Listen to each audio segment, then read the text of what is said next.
Hello, what is up mga mom, sir, ma'am? Ako po si Ralph Cifra, isang visual artist from Manila, Philippines. And today we are going to talk about the CT Toys Agent Anti-Venom. So tuturuan ko kayo kung paano ko siya tatanggalin piece by piece para ma-prepare natin siya for painting. So first, tanggalin natin yung tentacle sa likod. So, madali lang naman to. Fairly easy lang siya tanggalin. So pag nagro-rotate kayo ng joints, be very careful. I-twist nyo lang unti-unti. And very carefully, rotate. Yan. Tapos unti-unti na siya matatanggal. Tapos nga pala, itong joint na to, pin-repair ko na rin. So nag-apply tayo ng marker dito sa mga joints para maging black yung color niya. Yan. Kasi itong marker na to, mas permanent siya.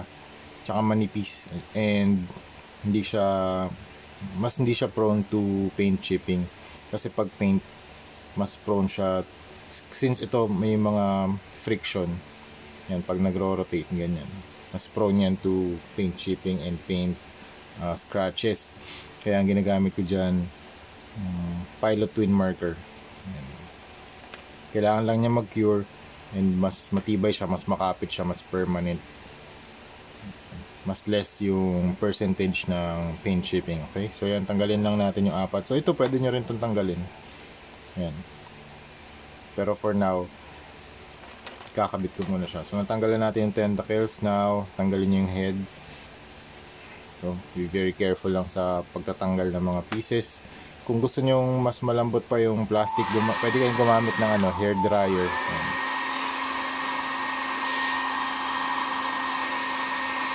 Para lang mas lumambot yung plastic and mas madali matanggal yung mga joints. Mas lumuwag konti. Okay, kasi may initan siya. Tapos yan. Ito yung arms. So let's take off the arms. Madali lang naman yan. And then yung neck, tanggalin din natin. Actually yung body, ito. Yung belt, pwede rin natin tanggalin. Yan, pwede rin tanggalin yung belt. And then you can also remove the feet. Yan, yung joint niya nandito lang. Okay, maliit lang. Be very careful lang sa pagkatanggal ng mga joints. Yan. And then what else? Ito yung body. So sa body, alalayan ko lang ng kamay. So ito yung magpupull, tapos ito yung support. Okay, kailangan lang ng support at saka force. Yan. So madali lang siya tanggalin. And then ito yung kanyang area dito sa may chest or shoulder area. Naro-rotate din naman to palabas. Okay, so dahan-dahan lang din. Ayan, tanggal na. Okay, this one ganun din, kabilang side. Okay, tanggal. Para mas madali mag-paint. Okay, tapos ito naman yung sa neck, pull nyo lang out. Okay, that's it. Tapos this one, yung parang collar nya, bababa nyo lang. Alright, that's it.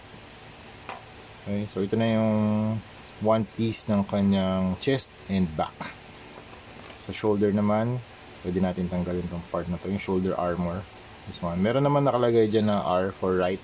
Right ni right ni Agent Anti-Venom, not your right.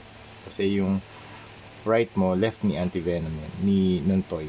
Okay, so yung orientation niya lagi sa perspective ng action figure. Okay, so right, yeah. Tapos ito, pwede natin tatanggalin yung kanyang kamay. Okay. And ito pwede rin natin tanggalin to. Okay, so medyo mahigpit lang. Okay, that one. Then this joint can also pop off. Kung medyo nahirapan kayo mag-pull, pwede kayong gumamit nito, yung pliers.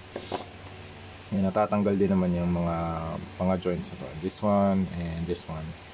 And itong part na to sa arms, you can also remove that. Wait lang. Yan. Okay, balik muna natin kasi medyo marami ng parts makakalito na. Hindi ko na siya makabit. Okay, babalik ko muna. Okay,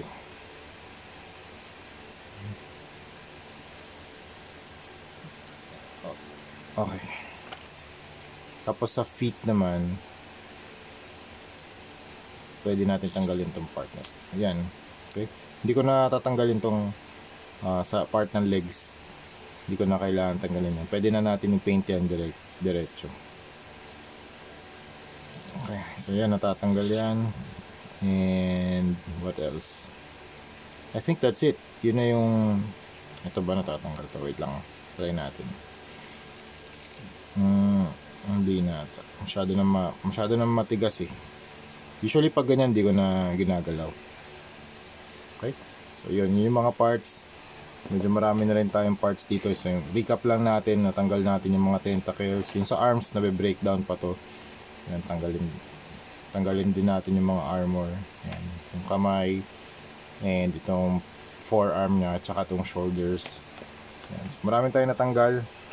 And gagawin na natin dito, magpe-prep na tayo. For painting naman, gamit ako nito for masking. Kasi, kunwari, itong part nito, ayoko mabago yung kapal ng joints. Kasi pag nagpaint tayo, magkakaroon niya ng extra layer. So, kakapal siya. It will become thick. So, magbabago yung rotation niya. Mas magiging hard. Or it's gonna be harder to articulate. Kaya, lalagyan lang natin ng mga mask. Para lang same pa rin yung rotation capability niya. Walang magbabago. So, ang gagamitin natin primer dito, yung clear primer from Bosny. Flat clear. Yun yung tawag. Flat clear. So, ayan. So, at least na-prepare na natin siya for painting. And we are going to use this, yung mga alligator clips. Ayan, para ma-handle yung mga pieces. And then, multiple thin coats yung gagamitin natin for the primer. Okay, so yun lang mga moms sir. Nakita ko lang kung paano natin pwedeng baklasin or tanggalin yung mga pieces ni Agent Anti-Venom and prepare everything for the painting process.